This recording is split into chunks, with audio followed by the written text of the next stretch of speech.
राधे राधे महाराज जी।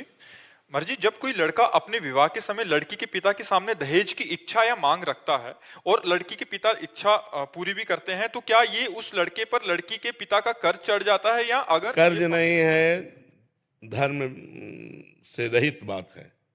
ब्याह सुयोग्य कन्या सुयोग्य वर देख करके तय किया गया, ब्याह हो गया।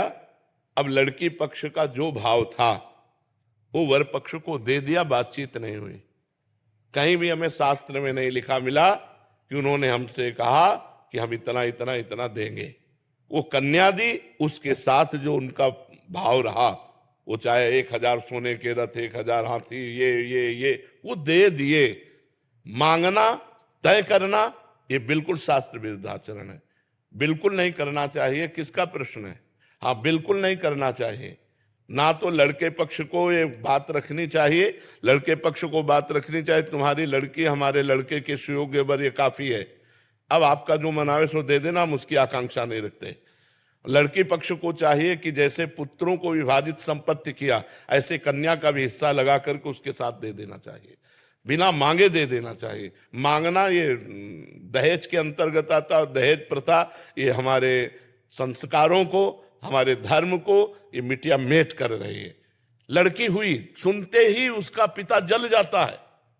लड़की हुई क्यों? क्योंकि अब दहेज देना पड़ेगा। दहेज में लोग ऐसे मांग रहे हैं कि पूछो मत। वो किसी तरह कमा खा करके जी रहा है, वो लाखों का पर्चा बना देते, तो इससे तो लोग गर्भ में लड़की पात करवा देते। अगर देखा या गर्भ हुआ, लड़की हुई, तो इन के इन प्रकार वो नष्ट करना चाहते हैं।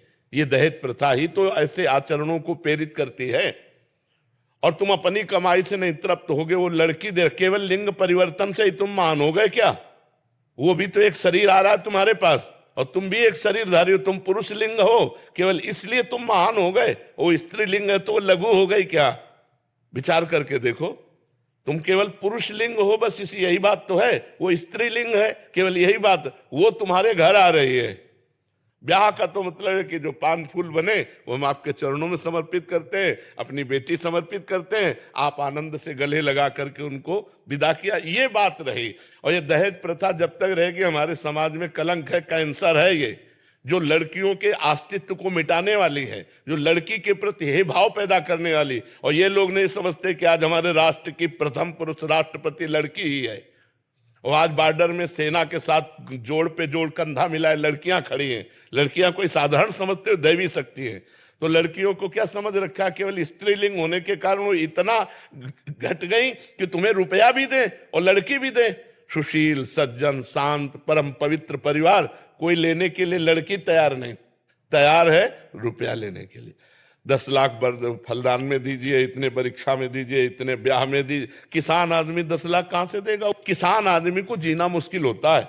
उसकी सिंचाई, उसकी मल, बहुत कोई 100-200 बीघा का जमींदार हो तो बात अलग है। 10-10 बीघा जमीन है, उसी से पूरे परिवार का पोषण होता है। कुछ चंद रुपए बचे, वो स्कूल आदि की पढ़ाई, कपड़ा लत्ता, इसमें खर्चा होता है। अरे बड़े खर्चा गृहस्थी में होते हैं। तो ब्याह का मतलब खूब बढ़िया खवा पिया दिया, जो रूखा सूखा है वो तुम्हें दे दिया, और बिटिया लो और कमाओ खाओ जाके। अब ये जो दोहन किया होती है दहेज में, ये बिल्कुल निषिद्ध है। हमें लगता है ना देना चाहिए ना लेना चाहिए, दोनों के विरुद्ध में बात रखनी चाहिए। ना देना चाहिए ना लेना चाहिए। आप जी के आशीर्वाद से हमारे पास चारों तरफ इतनी लड़कियां हैं जी। 1000 लड़कों पीछे 1100-1200 लड़कियां हैं। तो मेरी माता जी कहते हैं बोले जितनी लड़कियां होगी उतने डीजे हमारे ज्यादा बजेंगे। बिल्कुल बिल्कुल बिल्कुल